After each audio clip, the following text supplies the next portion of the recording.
G'day. I would like to talk to you about a few tools that I like that I think make sewing a little bit easier, and also a hack that I think makes things much easier. So let's get started. I have trouble with lighting with the machines. My eyes are getting old, I guess. This is a wonderful machine, but it doesn't have good lighting at all. So I bought these lights and I think they're absolutely wonderful.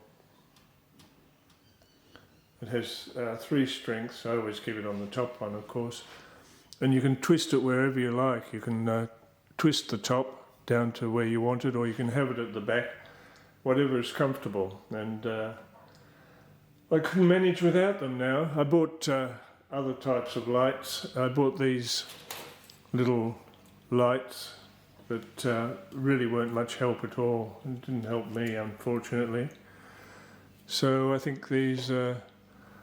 I've got one on my cutting table, I've got one on my other machine, and I really couldn't manage without them. I just bought these recently and I think they're pretty good. I had one years ago, but I don't know what happened to it. I use it for, I suppose everyone knows about this, there's nothing special about them, for drawing lines on the, for making half square triangles and quarter square triangles and blah blah blah. They just go like that. You draw the lines each side, and you can also use it to draw the centre one, and it makes them very accurate. So I'm pleased I bought them. Some of the markers I like to use, these are heat soluble, heat erasable pens. They come in a lot of colours and they're very cheap.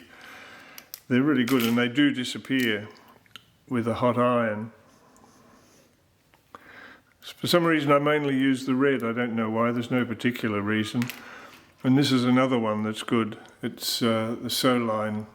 This one disappears after a couple of days.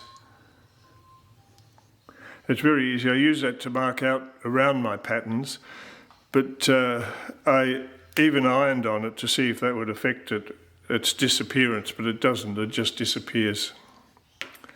Really good. And with these heat erasable ones, there is also a light coloured one. It's really strange because it marks and then it seems to have to dry and then it shows up. I don't really use that. What I use instead is a Charco pen, which has got a little wheel there, and it's just chalk, which gives a perfect line. Comes in various colours, and it's not expensive. Another great tip for stopping templates from slipping, I got this from Tracy at World of Sewing, and I think it's a pretty good idea. Just use a glue gun, put a couple of dobs on, and then put some baking paper over it and flatten it as much as you can with whatever you've got that will flatten it. And it does work, it stops it from slipping, and also I put too many on the first time and they peel off very easily too. Another one I haven't used for a while but I'm going to use again is Clear Grip. This is pretty good stuff. You can cut it to the size of the template or the ruler, and it stops it from slipping, and also you can peel it off and use it again if you need to.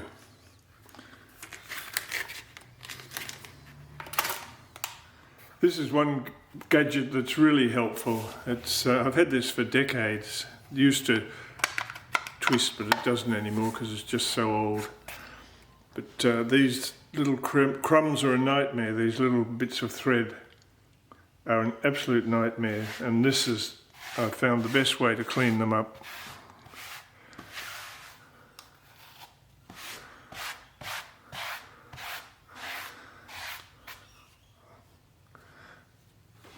I wondered if they were still available, and they actually are. I bought this one for $3.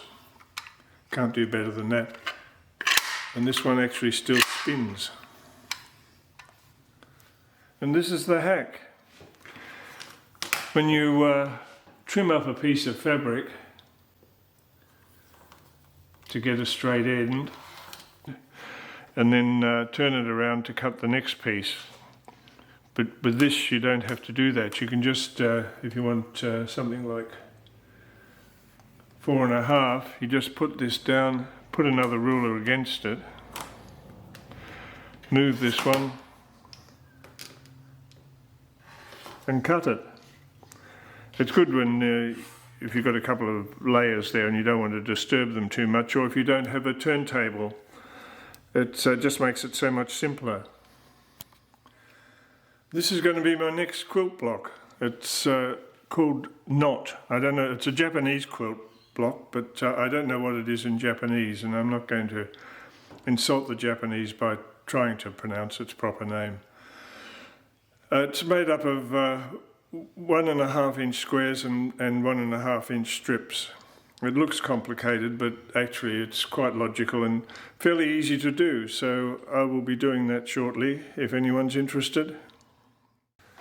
Well, that's my lot for today. I hope you got some benefit out of it, and I'll be making the Japanese quilt block next. Thank you for watching.